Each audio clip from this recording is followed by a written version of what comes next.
Right now, misinformation spreads faster than facts, especially on the most sensitive global stories. NVP uses uncensored AI analysis to verify the most controversial topics and separate signal from propaganda in real time. Instead of guessing who to trust, you can see structured verification and analysis behind every major issue. Hello, everyone. Welcome back to another live stream, and thank you so much for tuning into another show. Developments are going so quickly by the hour now, and the most important thing that happened recently was the statement that came from the spokesperson of the armed forces in Iraq, who said that they're now giving the authority to the Popular Mobilization Forces to respond. They said that they took decisive measures now. Decisive action is going to be taken. What does that mean, and how is that going to impact the activity of the United States that was using the Iraqi airspace to conduct attacks against Iran, and what else is going to happen? Now, we're also going to talk about the recent statements that came from Donald Trump and the Secretary of War, Pete Hegseth, alongside the recent operations that came from Iran against the genocide state and the US bases in the region. Let's begin with the most important confirmation here that came from Iraq. So Sabah al-Nu'man, the spokesman of the commander of the Iraqi Armed Forces, announced today that the Ministerial Council for National Security had decided to confront the attacks targeting the headquarters and formations of the Popular Mobilization Forces. What are the Popular Mobilization Forces? The Popular Mobilization Forces are part of the Iraqi armed forces. They had very big battles against ISIS as they were taking over certain territories, and they form part of the defense mechanism inside Iraq. Another military, if you wish. They have formations. The Popular Mobilization Forces are made of very many formations in what is traditionally described as the Iraqi resistance. Now, there are certain people in Iraq who don't want these formations, for example, or similar to other countries who say that they need to be part of the army and that's it. But that's the situation in Iraq. And Iran supports a lot of them heavily, but they also belong technically to the Ministry of Defense in Iraq. So they don't conduct operations unless they are authorized by the Ministry of Defense, so the official bodies and channels inside the country. In some instances, to do with responses against Israeli aggression or responses against American aggression, they automatically participated. Whether there was an agreement or not, they have participated. That was evident in the beginning of the genocide. They conducted very many successful, especially drone attacks against the genocide state. Very successful, very painful, by the way, and very accurate. In many cases, they simultaneously launched them with Ansarullah in Yemen. Now, in this escalation, there was a new group formed under the umbrella of the Popular Mobilization Forces, and they started attacking American assets in Iraq and also in Jordan too. Now, the United States and Israel, they had a retaliation. So when there was an escalation with Gaza, the United States carried out strikes and targeted some significant figures in this organization, in this body. Now they had more attacks. As a matter of fact, in recent weeks, they've had several attacks on their HQs, and that led to high death tolls with the Popular Mobilization Forces. So now that the country officially is giving them a right to respond, what are we expected to see? Well, for us to understand, firstly, what have they done so far? They already targeted American bases. The Popular Mobilization Forces already targeted US assets in the region, not only in Iraq, but also in Jordan as well. They took down an American fuel tanker, strato tanker. That was significant. They had successful attacks against bases, successful attacks against assets. But despite all of that, they said that they haven't really used their full potential. In particular with the air defenses. The air defenses now, Iraq has Panzer S-1. Yes, it's not an S-300 or an S-400, but a Panzer S-1 has a 20-kilometer range. It can do damage. And if the Iraqi resistance already targeted a fuel tanker, that means that they can do much more.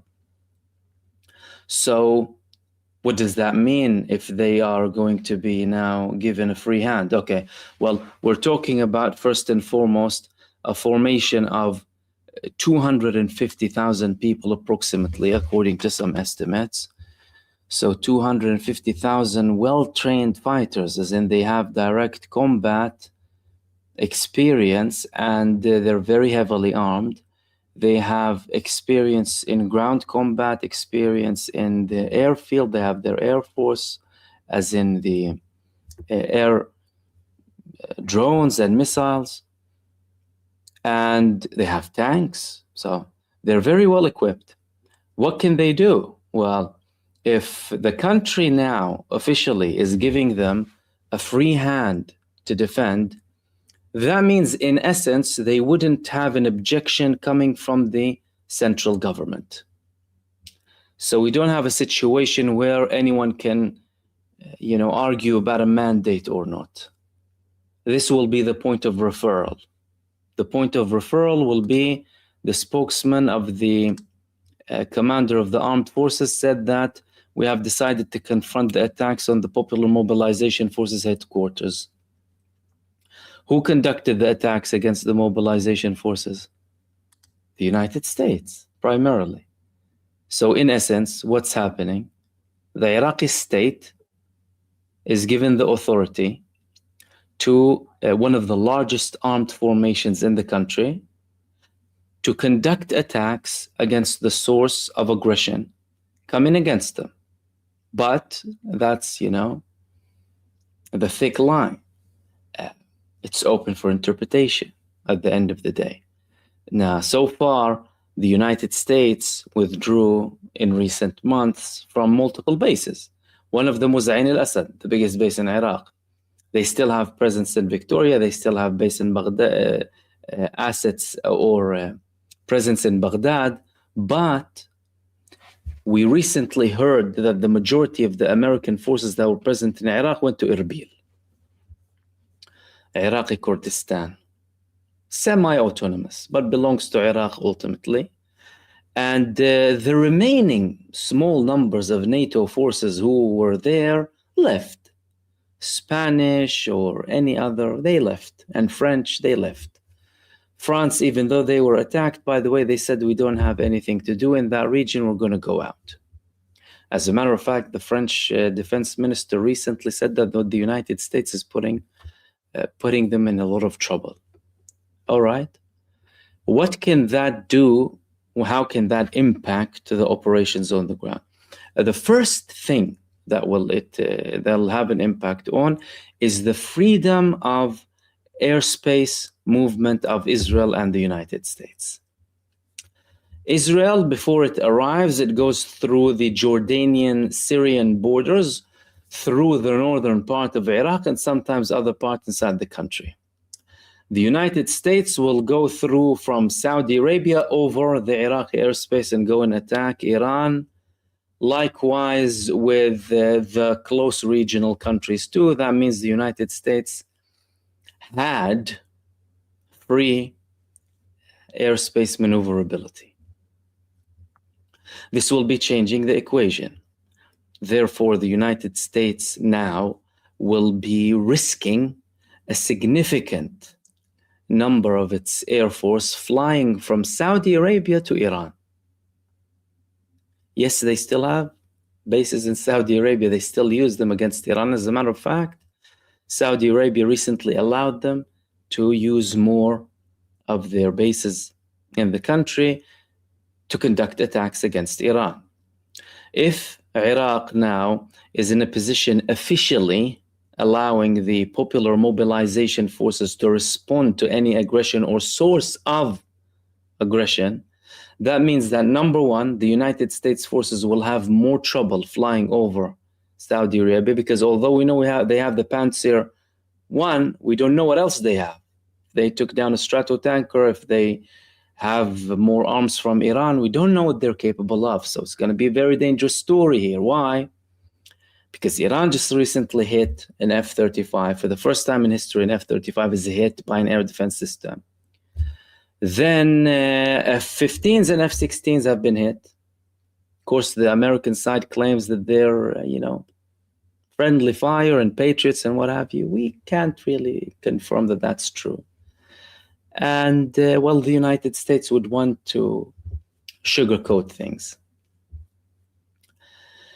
Therefore, it's going to be more difficult for the United States to conduct air attacks from Iraq, which was the biggest airspace that they need to go through from Saudi Arabia. What would that leave them with? That would leave them with the Gulf countries that are closer to Iran. So we're talking about Bahrain, Kuwait, Qatar, these countries, the UAE primarily. That is much more dangerous than conducting attacks from Saudi Arabia for the geographical proximity to Iran. So from a geographical perspective, it's not good for the United States to have assets in those regions. As a matter of fact, Al-Udeid, which is the largest airbase in the region that's positioned in Qatar, the United States removed many of its firepower and fighter jets from that base because they knew it's going to be attacked heavily. So we are talking about limited operational capability. Limited operation capability from the United States and Israel, because Israel would be vulnerable to the same problems should they try and go over Iraq, means that they would have less intensity in attacks, and they would put the lives of the pilots in more danger. That is number one. Number two, the Iraqi authorities are now opening all options for 250,000 of armed forces in Iraq with all of their equipment to attack any base that they deem as a source of aggression against them. That means every American asset. Now, the reason why this is open for interpretation, by the way, is because there were no confirmed limitations to this operation. The statement said that Iraq's right to respond and defend itself by all possible means. That means that the armed forces in Iraq, the Popular Mobilization Forces in particular, would be able to conduct operations inside of Iraq and potentially outside of it too. How? Well, if the source of attacks against Iraq or the Popular Mobilization Forces comes from any part in the region that they deem as a threat, that means they're going to be targeting that location, or that they are likely to target it. So we're talking about potentially Saudi Arabia, potentially the US bases in Saudi Arabia, or the American bases in the region, in nearby countries. And again, the Popular Mobilization Forces, they're armed heavily. They have tanks, they have heavy equipment. They have air defense systems. What will that do to the whole equation? Well, that, number one, creates more deterrence against the United States. It applies more pressure on the United States, and it creates much more pressure on the regional Gulf countries that are supporting Israel and the United States and condemning Iran. How? Well, they know the power. The impact of the popular mobilization forces against ISIS was evident on the ground. ISIS that was let loose by Western intelligence agencies, including Israeli intelligence agencies and some of the Arab intelligence agencies, to wreak havoc in the region with their full support, their operations were thwarted primarily by Iran, and one of the movements was the popular mobilization forces. So not only that they have capacity to conduct attacks to do with air defense or whatever, or missiles, they have operational capabilities. If they have operational capabilities, that means they have the option to carry out invasions if required. They can invade regional countries. That is one of the biggest cards that have been waved so far, by the way. They didn't say it outright, of course, but I'm telling you that that's what it means. Iran recently said, the IRGC recently said that they're going to be, the situation in Gaza and Lebanon has become intolerable, and if Israel continues its acts, they're going to be attacking the border points surrounding Gaza and Lebanon. Now we have an approval coming from the Iraqi government, in a sense, the Iraqi authorities, giving the popular mobilization forces a free hand to act. That applies more leverage. And we're just talking about the beginning. We are just talking about the initial phase. So the United States would have to, after this move, recalculate everything. And likewise with the Arab countries that are supporting the American operation, or those who are delusional enough to call for a participation, like there was the previous police chief in the UAE today, Dahi Khalfan, who said that they need to join hands with Israel because the countries in the region are unreliable, they're not trustworthy. In essence, saying everyone around us is a traitor and we need to trust Israel. Saudi officials said that they reserve the right to defend themselves against Iran. We're seeing a slight shift in terms of positions in the Gulf. There are some countries that are taking more hostile positions, some countries less so. Bahrain, UAE, Kuwait, just recent, and Jordan, they recently had, Bahrain, UAE, Kuwait, and Jordan, I believe, yeah, the three of them, unless one of them was missing in that report, just recently had a new deal with the United States worth $16 billion to purchase more of the same equipment that didn't protect them. And in essence, strengthen the United States presence in the region. There has been a slight de-escalation with Qatar. Not sure if there were certain deals happening that we don't know about. And Saudi Arabia had that statement, of course, that they have reserved the right to defend themselves, and what have you. Now, this is a massive deterrence coming from Iraq, because everyone knows the capability, and we're talking about a country that's in the heart of the Arabian Peninsula. It's not Iran over the Persian Gulf. So there is no sea between us. We're talking about Iraq. Iraq has borders with Jordan, with Kuwait, with Saudi Arabia, and it's a very important country. that will change the decision-making process in the United States undeniably. Now, from the United States perspective, we're hearing a completely separate version, as in things are so different than what we're hearing, to a level where you'd think you're living in another realm if you're listening to Donald Trump and Pete Hegseth. I mean, my goodness, today Donald Trump said that Iran gave him a prize. Iran gave him a prize. Let's listen to what they had to say. Let's listen to Hegseth. I'm not sure what Hegseth was drinking before this press conference, probably something with over 50% alcohol. But let's listen to what he had to say. Well, thank you, Mr. President. You're spot on.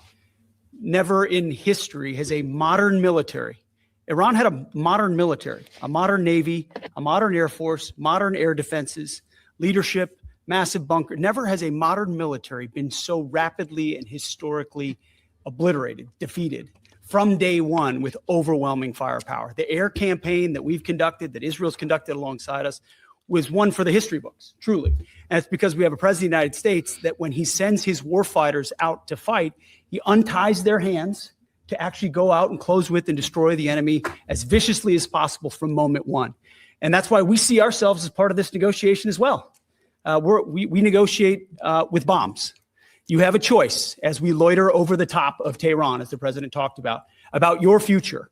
The president has made it clear that you will not have a nuclear weapon. The War Department agrees. Our job is to ensure that. And so we're keeping our hand on that throttle as long as hard as is necessary to ensure the interests of the United States of America are achieved on that battlefield. This is not Iraq and Afghanistan. This is not a president who's interested in vague end states. He's been very clear with us about what we need to accomplish, creating the conditions for them never to have a nuclear capability. And that's exactly what we're doing in historic fashion. Thank you, Mr. President. Thank you.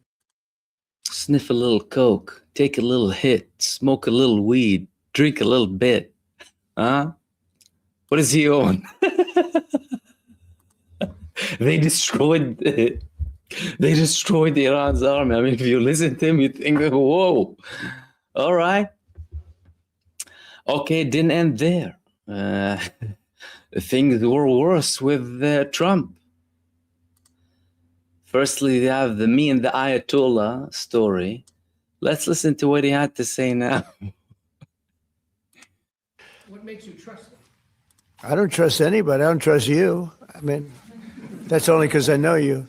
But if I didn't know you, I'd probably have more trust. But I don't trust anyone. Why bother? Why do you say that? Why do you say what makes you trust? Do you think I trust them? I don't trust them. Then why bother talking to them? Because they're going to make a deal. They're going to make a deal. They did something yesterday that was amazing, actually. They gave us a present, and the present arrived today. It was a very big present worth a tremendous amount of money. And I'm not going to tell you what that present is, but it was a very significant prize. What's a significant prize? What was the present? Someone explained to me. They gave us a very big present. It was a big surprise. So, next thing he'll tell you that the supreme leader wore a Santa costume, right? And he gave him a prize. Okay, what else did he say? And they gave it to us, and they said they were going to give it. So that meant one thing to me: we're dealing with the right people. And they gave it to us, and they said that they were giving it. Okay, if they give it to you, then why are you wishing if they said they're going to give it to you? I mean, what is this? No, it wasn't nuclear related. It was oil and gas related. And it was a very nice thing they did. But what it showed me is that we're dealing with the right people. Because, you don't know, because the leadership was killed, all gone. Khomeini, all gone, as the expression goes. Khomeini, all gone. Yeah. Well, like Khomeini went in the 80s. The past supreme leader. And then the new supreme leader was racked up, at a minimum, racked up pretty good. And everyone else was gone. And then many of the people in the third tier are gone. But we're dealing with a group of people that I think turn out. And the present, the gift they made to us was very significant. And they said they were going to do it, and it happened. And they're the only ones that could have done it. Jennifer? Was it related to the Strait of Hormuz and the flow of? Yeah, it was related to the flow and to the strait. Yeah, it was. Are you negotiating on who's going to control the strait from now on? Are No, we'll have control of anything we want. Look, if we can end this without more lives being down, without knocking out $10 billion electric plants that are brand new and the apple of their eye, I'd like to be able to do that, you know. But they can't have certain things. I mean, you know the things. I don't have to go over the list, but again, it starts with no nuclear weapons, and they've agreed to that. There won't be any nuclear weapons. They're not going to have, and they're not going to have enrichment, any of those things. But look, I hate to say that we're in a very good bargaining position, and I hate to say that they're defenseless because, you know, until that last missile is fired, they have little power. But we are in about the best bargaining position. We're way ahead of schedule. And again, they have no Navy and they have no Air Force and they have no missile protection, and most of their missiles are gone. Most of their launches we've killed. You know, we've killed about 82% of their launches. So even if they had a missile, they can't launch it. We've been very fast. We have the greatest military in the world. Nobody even comes close.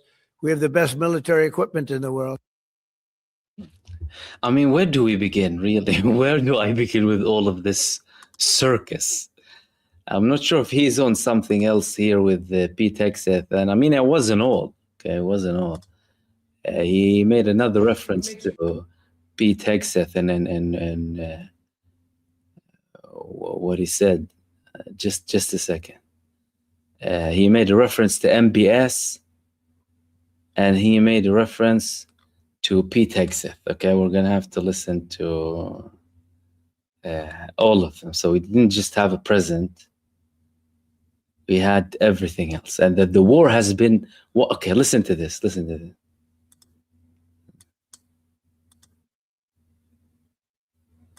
I think we're going to end it. I can't tell you for sure. You know, I don't like to say this. We've won this. This war has been won. I think we're going to end it. I can't tell you for sure. This war has been won. Okay, this war has been won. We're getting a prize. Okay, beautiful. This war has been won. We're getting a prize. What else did he say? Let's get to the statement of this, but I have to. Listen to this. Disappointed. I don't want to say this, but I have to. I said, Pete and General Raisin Kane, I think this thing's going to be settled very soon. Here they go. Oh, that's too bad. Pete didn't want it to be settled. It's these guys are doing a great job. That's a good attitude, though, Tom, right? They were not interested in settlement. They were interested in just winning this thing. Yeah, please. Mr. President. They're disappointed that it's settled. First, he's talking to himself. Did you realize that he's talking to himself? So many things wrong on so many levels. We won. They gave us a president. Only just a little bit of missiles left that they can launch because everything else is destroyed. 82% of the missiles were very, very specific of the missile launches. So even if they want to launch, they can launch, but they still have something. So they'll probably, you know, throw it. I mean, what is he on, this man? And this war has been won, and they are talking to us. I mean, where is he getting all of that information from? Where is he getting all of that information? How is he able to come up with so many lies? And listen to this. Listen to this. So think of it. They shot 100 missiles at one of our aircraft carriers, the Abraham Lincoln, one of the biggest ships in the world, actually. And out of 101 missiles shot, every single one of them was knocked down in the sea. Think of that. So think of it. They shot 100 missiles they shot 100 missiles at the USS Abraham Lincoln. The only confirmed attacks on the USS Abraham Lincoln were, by the way, 2 from Iran. One of them included 4 ballistic missiles. The other attack included drones. The missiles were the first attack. Then he later on went and withdrew from the region. He went further away from Iran. Then Iran chased them with the drones. Then they went further. So initially it was 400 kilometers. Then he went back to 1,000 kilometers away from Iran. All sorts of stuff. And then he's saying 100 missiles. Okay. If you were able to defend yourself so much with all of these missiles, then why don't you stay and make sure you kept the strait open? And then he had another mention about some of the Gulf states. Let's listen to this. On Saudi Arabia, there's been some reporting that you've been talking to the Crown Prince. Have you been focused on normalization between Saudi Arabia and Israel? Well, no, we have a great relationship with Saudi Arabia. What do you hear with Saudi Arabia? Talking and that he has been encouraging you to do certain things related to Iran. Can you share a Well, little he's a bit? warrior. He does. Yeah, he's a warrior. He's fighting with us, by the way. Saudi Arabia has been excellent, and UAE, excellent. And I will tell you, Qatar, incredible. Qatar took a hit, pretty bad hit. Qatar is very close. You know, they're essentially, you can walk right over the border. Qatar took a hit. They've been great. They've been very strong. Kuwait, they had a little mishap. They shot down 3 planes with our missiles. They happen to be our planes, but the pilots made it. Can you imagine the pilots making it? The pilots saw what was coming. And they said, those are Patriots. We're not going to escape Patriots. And they got out of there pretty quick, Pete, right? Pretty amazing that they got out. The 3 pilots lived. They're fine. In fact, they're flying today. Yeah, the Kuwaitis made a mistake. They fired. They thought they were firing at the enemy. It was, as the expression goes, friendly fire. But the pilots are great. They're flying today. Pretty amazing when you think of it. Yeah. Pretty amazing, right? If you think of it. I mean, they accidentally shot 3 of the fighter jets with a Patriot. I mean, it's pretty amazing, isn't it? You know, they're strong, right? It wasn't Iran. It was friendly fire. We have accidents. Accidents happen all the time. I'm not gonna say that, you know, it's Iran. No, it's not Iran. It's not Iran. It's Qatar. It's Kuwait, and it was 3.5 fighter jets, and 3.5 of our, pilots went down very well. So we're the greatest army in the world, I told them. Right, Pete? Right? Hilarious. I find it really entertaining, the press conferences of the American official. They give me a bit of joy to listen to them. All right. Who is he talking to? Is there someone talking to him? We haven't had a confirmation that anyone's talking to him. As a matter of fact, if there's anyone reporting anything, by the way, about any talks, they're saying that Ghalibaf is speaking to them. We saw what he said. Those who are saying, there might be something, are saying that actually Iran is hardening everything. I mean, we heard that with their statements. I mean, Reuters recently reported, again, not to say that it's 100% accurate, okay, but just, what they said, that Iran is toughening their negotiation stances and would demand major concessions from the United States in any talks to end the war. 3 seniors in Tehran told Reuters, according to this report. They said that Iran seeks guarantees against future attacks, compensation for losses, and control over the Strait of Hormuz, and would refuse limits on its ballistic missile program. They added that there have been no direct US-Iran talks, despite the statements from Donald Trump.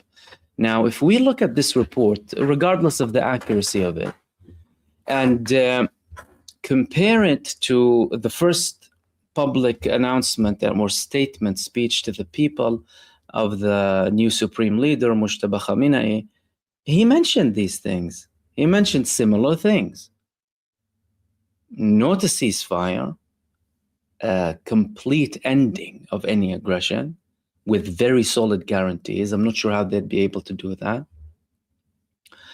Then compensation for the equivalent of the damage that Iran sustained. And the supreme leader went further. He said, we will take it from the Americans.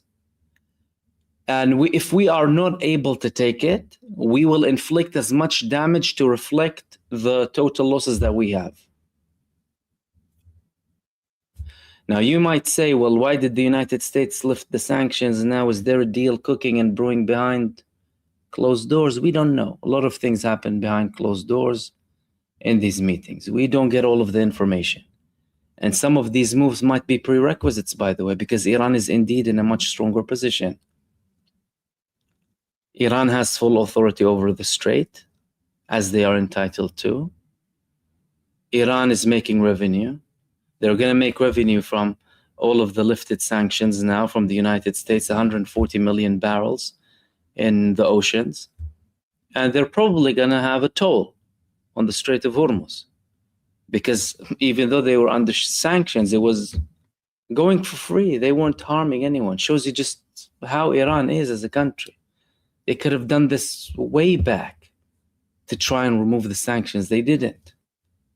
When almost every other country is an important strait or whatever, they will have tolls. Egypt with the Suez Canal, Turkey with the Bosphore, then Panama, all sorts, canals, strait. There's tolls. So that puts Iran, of course, in a much stronger position. So we're not getting any sense of, truth behind the statements of Donald Trump. There are some countries that are trying to mediate. Now, mind you, Qatar, for example, said that it's not participating in mediation at all. Some countries said that they would be interested in mediating, but no direct talks. That has been confirmed, solid, no arguing about it. Yet Donald Trump is saying that we have this deal and we're talking and they're going to give me a prize. Pete Hegseth is saying the Iranian army is dead, they're destroyed. There's nothing left. I'm not sure why we're sitting here and talking. As in, maybe I should, that's it. Because Iran's destroyed, according to them. Okay. Now, in the meantime, and alongside all of that, there have been talks, right? There have been talks, and there have been certain moves coming from countries. We were speaking about the new move from Iraq, and then the deterrence that creates. And thank you, by the way, everyone who sent supers. Much appreciated. Thank you so much. And for everyone who is participating in the chat. Saudi Arabia, although they had these condemnations against Iran and said, we reserve the right to the self-defense, they've given the United States more freedom of movement now on Saudi territories. Recently, there was a very important meeting between Saudi Arabia, Turkey, Egypt, and Pakistan. Turkey has been calling for a Middle East defense pact. They saw that there's a defense pact between Pakistan and Saudi Arabia. They've been in constant talks with Egypt. Now they're trying to revive this and perhaps make something work. What happened? What happened? Is there likelihood that something would happen that would not include the United States?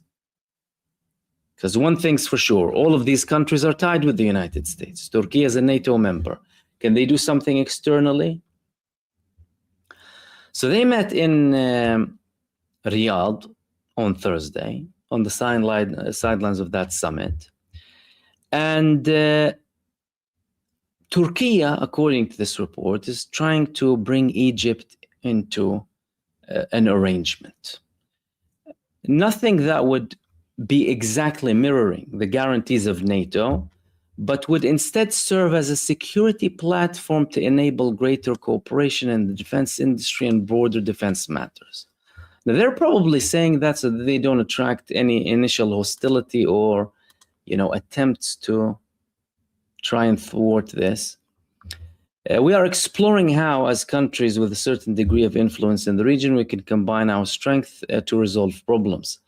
Above all, we have for some time been saying that countries in the region should come together, hold discussions, and develop ideas. They were discussing the current situation, US-Israeli war, Tehran's counterattacks, and considering what benefits their joint efforts could bring in addressing such challenges. He said that in principle, we need to recognize this. Either we come together and learn to solve our problems ourselves, or an external hegemon will come and either impose solutions that serve its own interests or do nothing while preventing others from acting, which is the kind of the current state of affairs.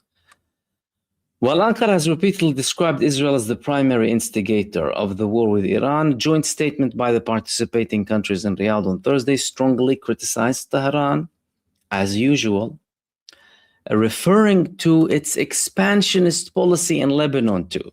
See, this is where you start to understand some of the motives behind these countries.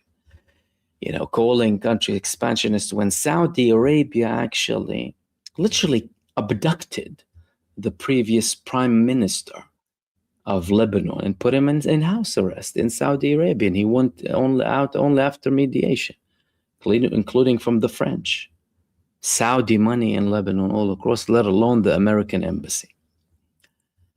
And they criticize Iran. So there's a lot of double standards with the criticism. But they said we need to learn to trust one another. We need to get to act together on certain issues and be able to adopt a common stance. That's according to Turkey. Is that the same sentiment that is shared by all of the countries? Well, really and truly, no. Egypt and Turkey have a joint strategic cooperation happening together. Saudi Arabia had this defense pact with Pakistan because they started to understand that the US umbrella isn't really working, but they're still tied heavily, whether it's with the United States administration or the United States military industrial complex too. And to get out of that umbrella, you need to have some productivity, not just diversification. So in essence, the only things that they have is mostly American weapons. And that would create a long time to work. Not to say that it wouldn't work. This is what's actually required, but that is required with first and foremost respect to your own people's will. You can't do it from an authoritarian approach or with an authoritarian approach. And it would need to include everyone with mutual respect, and you would need to get rid of the American influence. And that applies to all of them. That's not to say to cut ties completely with the United States, but this differentiation that they try and project, by the way, is misleading, to say the least. Oh, the American administration is good, Israel is bad because they have influence and they influence them, and then for the Americas dragged. That's a lousy argument. That doesn't work. That's not realistic. In the court of justice, that doesn't work. A killer or a serial killer dragging another person, telling him, oh, hey, can you come kill with me? Otherwise, I'll shoot you or I'll embarrass you. So then he goes and kills with him. Well, legally speaking, he's a mass murderer. So these spins are poor. And the more that these countries do these things, the more they fail to accomplish anything. If they're not going to get down to the bottom of things, they're going to get down to the root causes of the problem. So that was with them. And if Saudi Arabia does something, other Gulf states will join. But there was something interesting happening with Qatar. And listen, let me tell you exactly what happened. Qatar had reduced attacks in the past couple of days. The authorities said officially that that doesn't mean that the hostilities ended. You all need to be wary. And that doesn't mean there is no aggression. But the Iranian attacks in the Qatari territories have reduced. Did Iran accomplish the mission? Did they reach a deal with Qatar directly? Or was there an arrangement to do with a complete US withdrawal with a timeline that hasn't been published yet? We need to consider all of these things on the table. Don't just rely on things you hear. All of these things are on the table. Iran accomplishing its mission, direct deal between Qatar and Iran, not to do with the de-escalation or mediation, because Qatar took itself out. They got sick of this whole situation. Or a guarantee from the United States to remove Al-Udaid, for example, after a period. And Qatar maybe will be protected by Iran. Who knows what's happening behind closed doors? But what's for sure, the statement that came from Qatar today came in the form of criticism rather than anything else. How the foreign ministry spokesman, Majid al-Ansari, he had a conference today.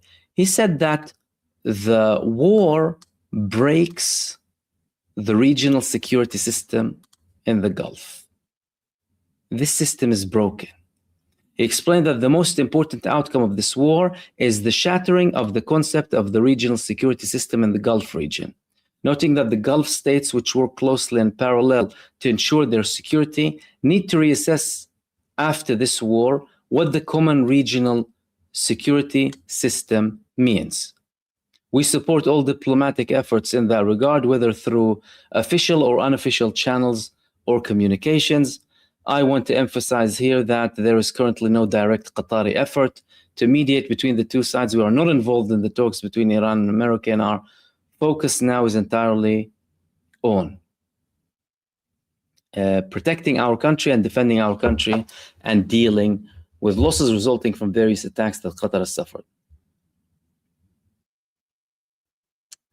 The war must end through diplomatic means. That is Qatar's clear position. And the sooner the parties come to the negotiating table, the better. What does he mean by saying that the system is broken? That's a direct criticism of the United States of America. Qatar has been literally backstabbed by the United States. Whether the establishment wants to convince itself otherwise or not, it's their issue. Several times. Firstly, with the Israeli attacks. Israel attacked a civilian area with embassies around it, not a military target. It killed a Qatari in that attack. The United States tried to take itself out of the situation, what have you. Then there was the Iranian response against Al-Udaid. Then the United States started to use the base and couldn't defend its own bases properly. So from their perspective, a country that, for example, wants to be neutral and that had reliance to a large extent on the United States, woke up to the harsh reality that it's not trustworthy. Now, to be fair, the United States was doing this slowly and through a long period of time. And all of the reason behind it was Israel. The United States, primarily after the first Gulf War, slightly before, but primarily after, it started to have much more bases in the region. And some of these bases went beyond what the leaders of these countries had initially expected. Now you can say, well, that is their fault or it's their responsibility. Lots of arguments there. And the pretext was, of course, to defend them. You know, be on our side, we will defend you, we will make you more powerful, you know, we will have deterrence, they'll know, everyone will know that you're protected by us. In essence, what happened here is that the United States gave regional and strategic depth to Israel across the entire Gulf, by giving it access to these advanced radar detection systems, early warning systems, and air defense systems. If these were purely to defend these countries, then why were some of the air defenses in the Arabian Peninsula, some of the Arabian Peninsula countries, used to intercept Iranian missiles? It's because it's a strategic depth for Israel. Did they know? Did the leaders of these countries know, or did they not know? Either way, it's become apparent. And some of the statements that are coming from these leaders are clearly indicating a level of dissatisfaction coming from them towards the American side, because they're not really convinced. They knew that the United States, despite all of their, by the way, condemnation and portraying Iran as if it's doing something hostile and what have you, despite all of that, they know very well that the United States betrayed them very heavily. They did not involve them in any of the talks. They did not involve them in their plan to go on this war. Nothing of the sort. None of that happened. And because that didn't happen, they faced this situation. They are in a situation now where they are completely vulnerable, they are exposed, and they are unable to defend themselves because the United States prefers Israel over them. That's why. And now they're trying to get themselves out of this situation, but before they do, they want to do what? They want to stop. And they wouldn't be able to stop unless there are talks. They want to make sure that, you know, we stop by talks and diplomatic talks so that we can reach a solution. So that was in that regard, and the talks of the Gulf states and Iraq and what have you. Now, there were multiple things taking place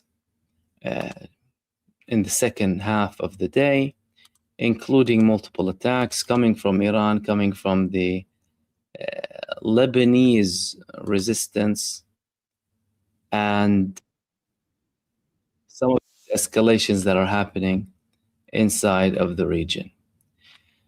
Let's begin with what Iran did. Let's have a look.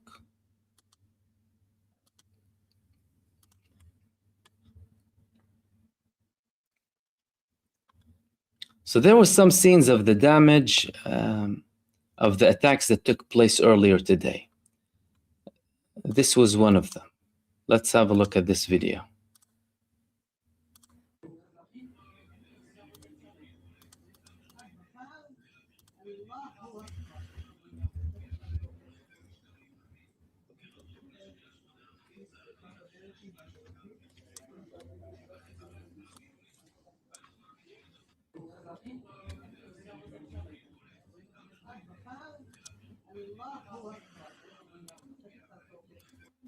So big scenes of destruction following the attacks that came from Iran earlier. And then there was, of course, another wave of attacks during the evening too.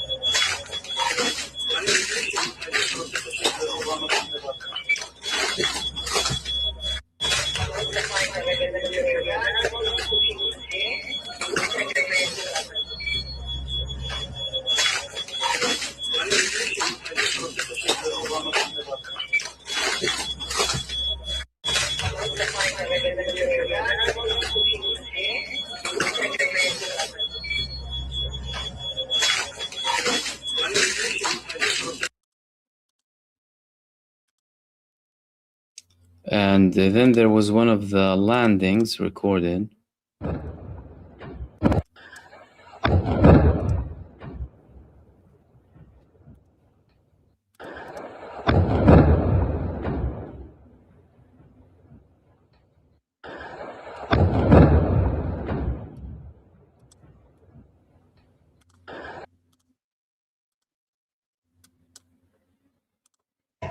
איזה שריפה ביד חרוצים. מה זה הדבר הזה? אני אומר לך שריפה, מה אני... יואו, נתרחק! איזה בום! יואו, איזה שריפה ביד חרוצים, אתם לא מאמינים איזה בום. בלייב. איזה שריפה ביד חרוצים. מה זה הדבר הזה? אני אומר לך שריפה, מה אני... יואו, נתרחק! איזה בום! יואו, איזה שריפה ביד חרוצים, אתם לא מאמינים איזה בום. בלייב.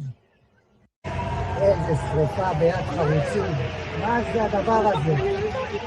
אני אומר לך שריפה, מה אני... יואו!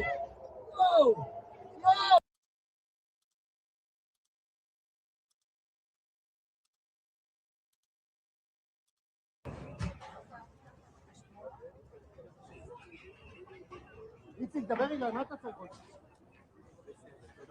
איציק.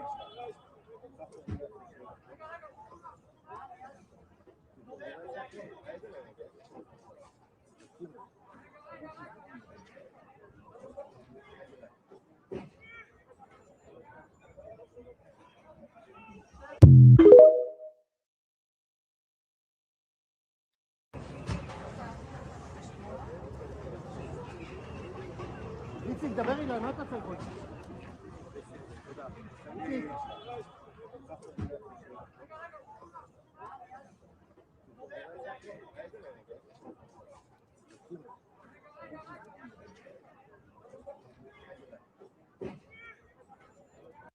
So that was from the missile attack that took place in Arad. You remember the hypersonic ballistic missile that landed in the Arad area. So some people went back to the destroyed locations to try and take some of their belongings after all of these attacks that took place. There were, of course, other videos of the damage. Let's see some of them that were released during the day for these attacks before the nightly waves of attacks took place. Of course, some of them were with bomblets, like one of the multi-warhead missiles that were landing towards the evening, but they still cause a lot of damage to houses and what have you. Imagine 120 of these.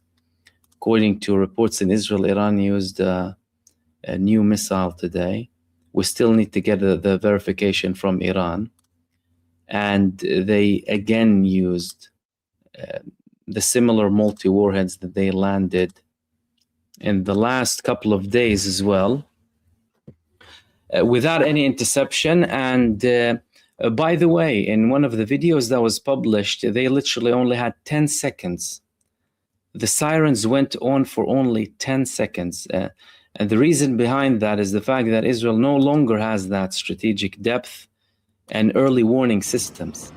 That's how much impact the effect has when the Gulf countries have the radar systems targeted. Israel benefits primarily from them. There were also more publications about the missile landing. Have a look at this video over here.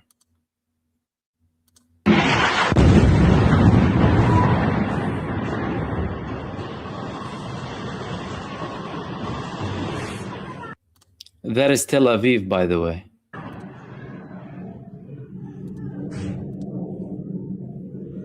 Allahu Akbar!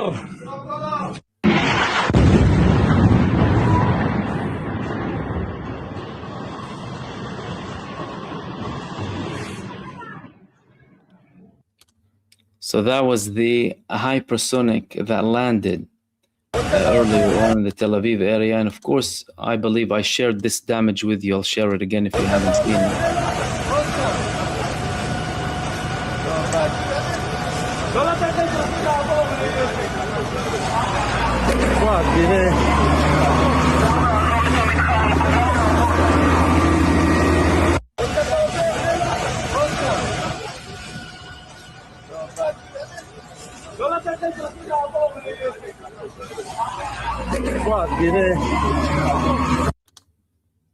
And there were, of course, more. There was one more video about that scene in particular. Have a look at this video.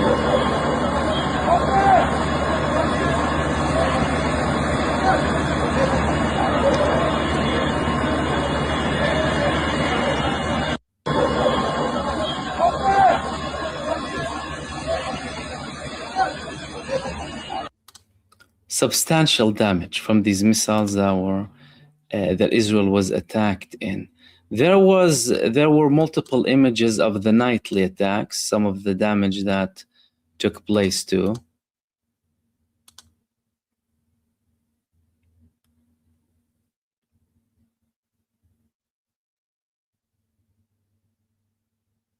Again, that was from a multi-warhead missile, so that's just one of the bomblets that landed there. Again, Israel literally, but 10-second warning. Still caused a lot of damage.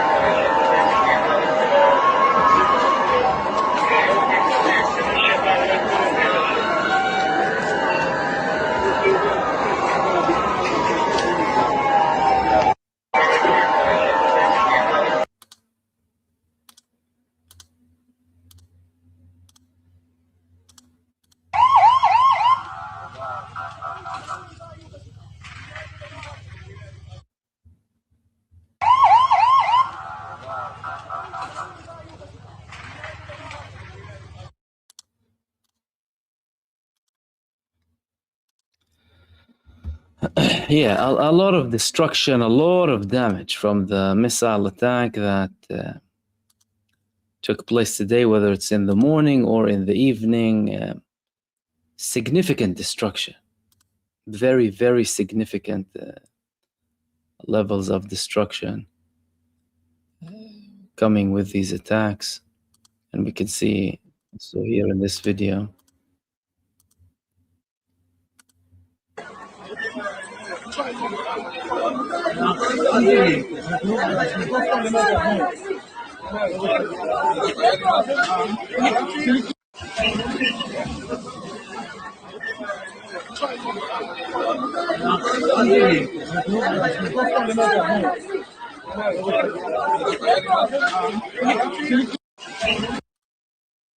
And of course, that was another scene that we just shared as well.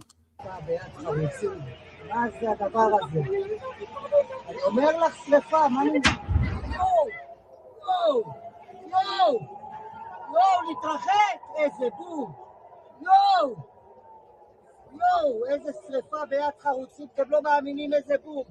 בלייב! איזה שריפה ביד חרוצים, מה זה הדבר הזה?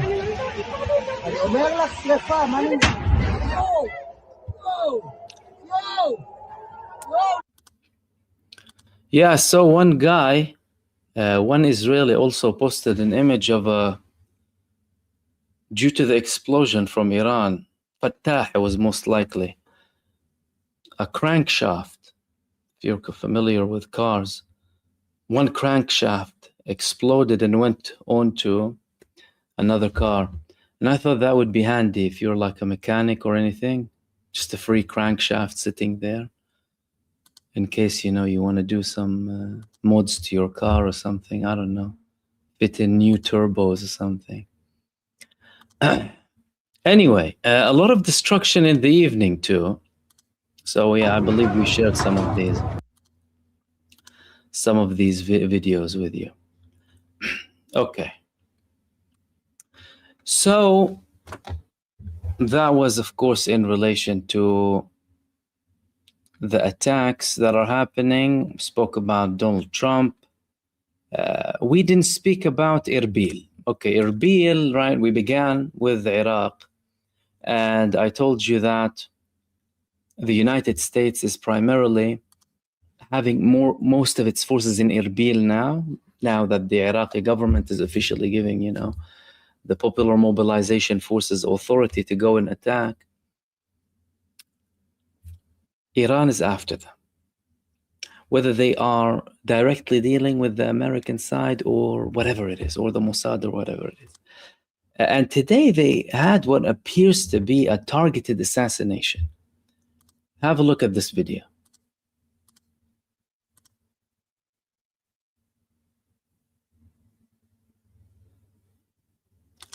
So that looked like a targeted assassination. From the explosion, from the place itself, there was another, angle for this.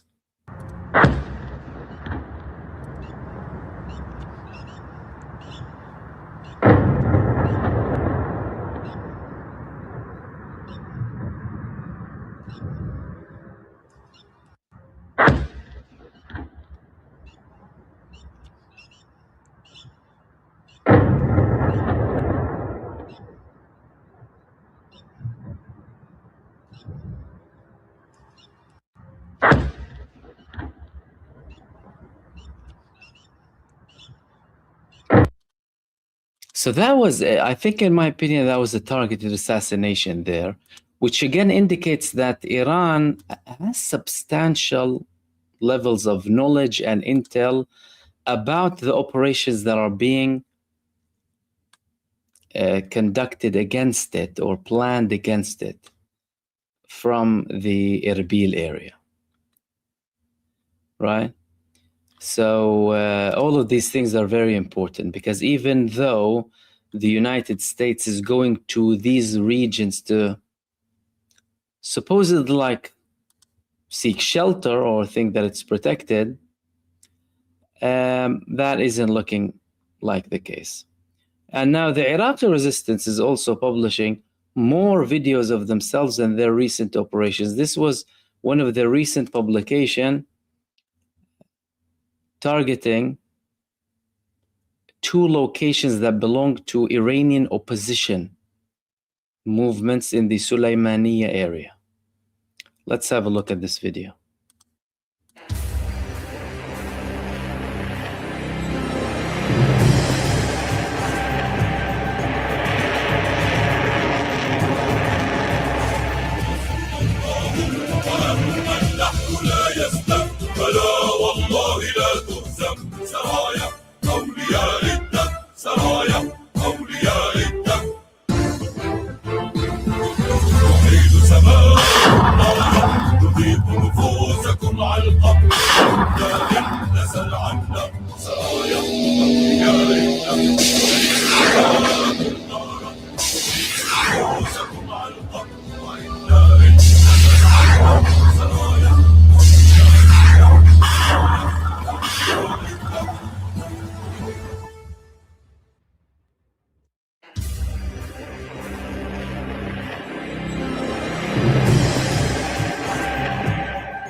So that is the Iraqi resistance also publishing new videos of themselves and their attacks. You're probably going to see more of that, by the way, after this authorization that came from the Iraqi government. So that's going to be significant.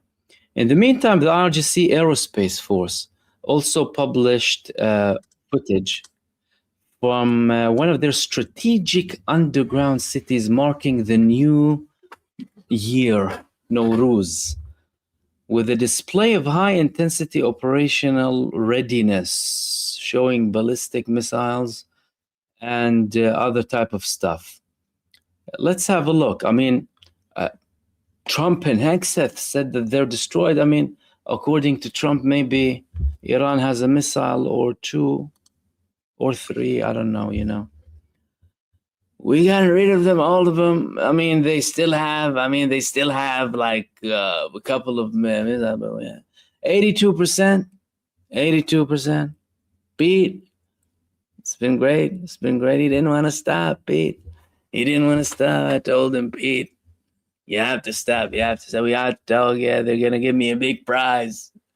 They're going to give me a big prize. They got me a big surprise, and the gift was very good. It was to do with the oil. Yeah, they spoke to me. If you listen to him, you think Iran is... that's it. They're handing prizes to Trump. They trolled him again yesterday, right? They told him, we're sending you the new diplomat, Khorram Shah 4. Our heaviest diplomat is coming. Anyway, let's look at what they had to publish. I mean, I think there's a translation here as well. Yeah. Bismillah ar-Rahman ar-Rahim. Millat Sharif Iran. Millat Sharif Iran. Millat Sharif Iran. Millat Sharif Iran. ما سربازان وطن در دفاع از شما ملت قهرمان و همیشه در صحنه و کیان کشور عزیزمان در مقابل زیادی خواهی‌های آمریکای جنایتکار و رژیم صهیونی کودک‌کش تا آخرین قطره خون ایستادگی خواهیم کرد. ایستادگی خواهیم کرد.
بدانید و میدانید حضور شما در خیابانها باعث دلگرمی ماست و سوختی است برای موشک‌های ما.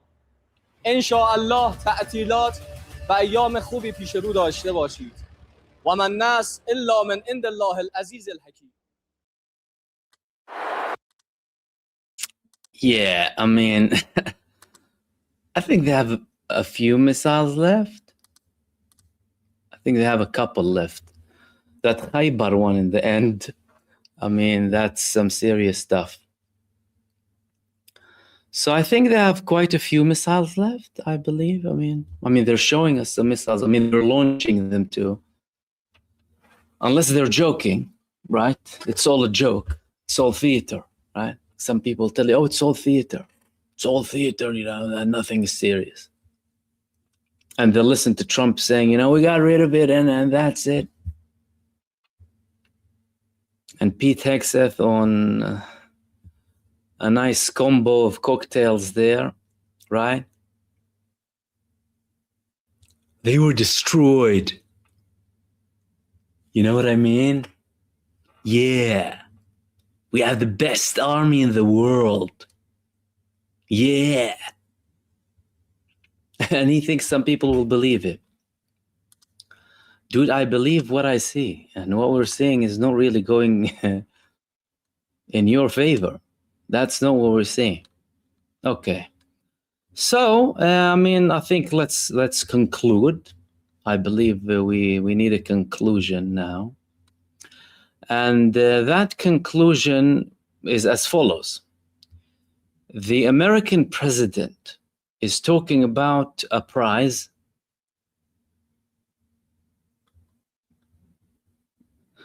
You know, whenever he talks about the prize, I need to pause. I mean, I'm thinking, what is that prize? What is that prize, really? He's talking about a prize. Is it that prize? Let's have a look. I mean, I have to share this. I have to share this.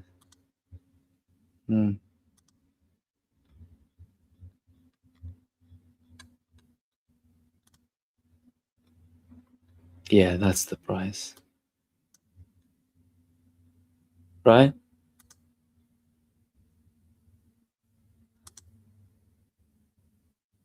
A diplomatic delegation led by Mr. Khurram Shahar 4 will hold extraordinary negotiations tonight. Is that's the prize that he's gonna get.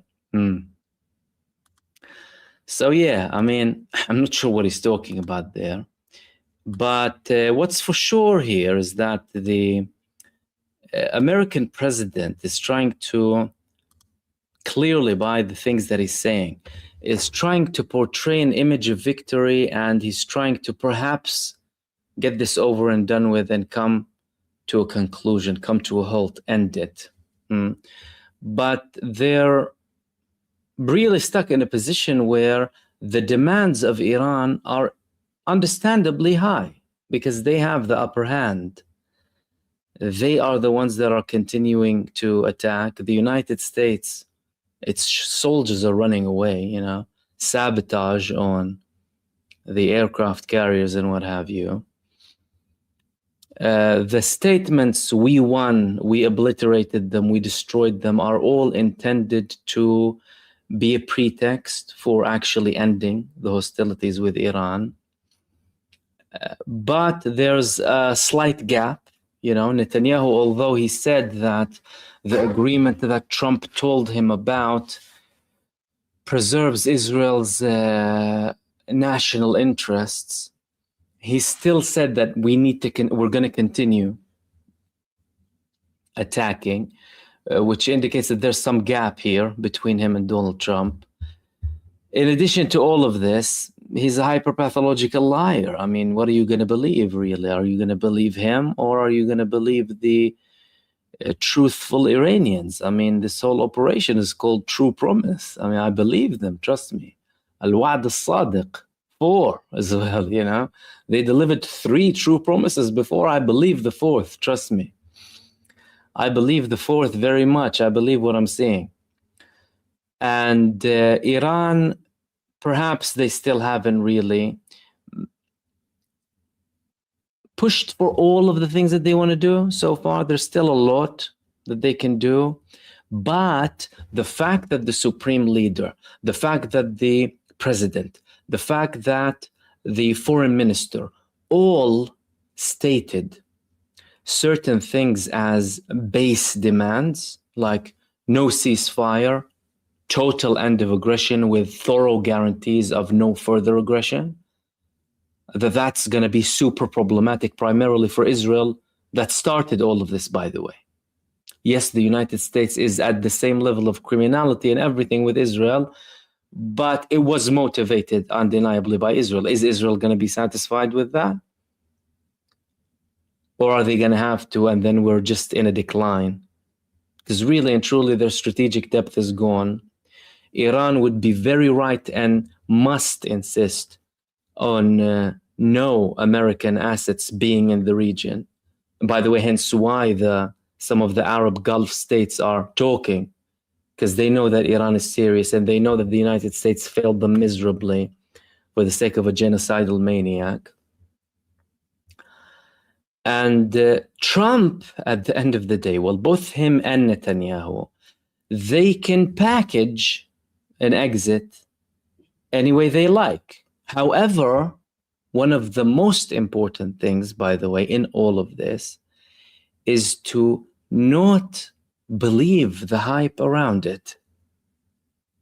Why? Because although they're suffering, the United States and Israel, they still have capacity attack. So Iran still has more and they have more. And both the United States and Israel attacked during negotiations. you see, when you are a psychopathic, depraved murderer, it's not like you have integrity in anything else. If you kill innocent people, it's not like you're going to have diplomatic integrity, or, you know, oh, we'll stick to what we spoke about. You know, here's the deal, let's shake hands. It doesn't work like that with these people. All of these things, and the fact that there's more leverage being used by Iran now and its allies, indicate that we are entering a new phase. The Iranian missiles that have been used in the past 4 days have been more advanced, more lethal. To be fair, all of their missiles were brutal and lethal and solid. But the ones that they were launching in the past couple of days are even faster, even more lethal, causing more damage, you know. Israel isn't hiding anything as well. And again, that could be an attempt from Israel, by the way, to kind of give Iran a bit of a, you know, win, right? So there's some way to go. Because if they exit now, both the United States and Israel, they're going to be totally humiliated. I mean, he's already trying to justify Trump, like, oh, it's their oil, you know, we don't need oil, firstly. Then we won, then we already obliterated them. All of these statements are intended to give him some ground to exit and tell the Iranians, like, please, you know, let's do something. But not at that high level, because he can dream on, by the way. What is going to happen after this, it will never be what was before. He can dream on if he thinks he can, like, include certain demands in negotiations. If it was about the nuclear, they already had a deal in the JCPOA that Trump unilaterally withdrew from for the sake of Israel. It wasn't. And we saw the joke of talks, right? Every day they'll come up with new demands, and, you know, you need to get rid of your hypersonic and then short-range missiles, and then we need their navy and what have you. All sorts, all over the place. It is ridiculous. I mean, they put themselves to shame, to be honest with you, in front of the whole world. But yeah, I think there is more to happen there, and the more dangerous scenario would be is that both the United States and Israel, trying to buy themselves some time with these statements, drag other international allies or regional allies and go on a bigger attack against Iran. Because today we had the attacks on some of the energy sector hubs. Limited, not what Trump said, not the destruction, but they still had that. And all of these things are only indicating that you can't really trust anything from what these people say. And it's still very tense, and Iran is only escalating more, and now they have even more depth with what's happening in Iraq. We'll wrap it up here, guys. Thank you so much for tuning in to another live stream. Everyone who sent supers, much appreciated. Thank you so much for your support. Everyone who sent messages as well, thank you very much for that. I'll hopefully be with you as well with more videos and live streams from this evening moving forward to tomorrow. We'll probably have 1 or 2 live streams as well. In the meantime, everyone, enjoy the rest of your day, night, afternoon, depending on where you are.